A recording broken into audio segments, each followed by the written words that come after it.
আমাদের দুইটার মুরগির বাচ্চা, একটার নাম রোজ আর একটার নাম ক্যামেলিয়া।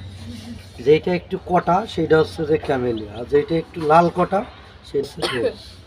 রোজ রোজ রোজ রোজ রোজ রোজ এই রোজ রোজ রোজ রোজ রোজ রোজ সব সময় নিয়ে বসে থাকে। এই যে পড়ালেখা বাদ মুরগি নিয়ে বসে থাকে।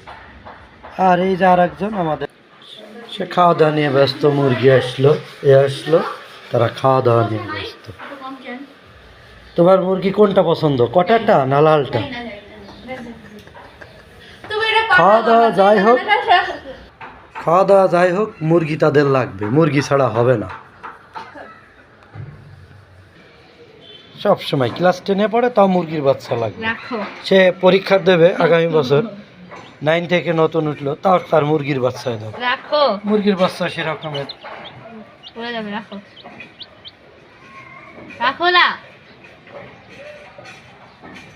এ আছে অবস্থা। মুরগি পালন থেকে আমরা বিদায় নিচ্ছি। আল্লাহ হাফেজ।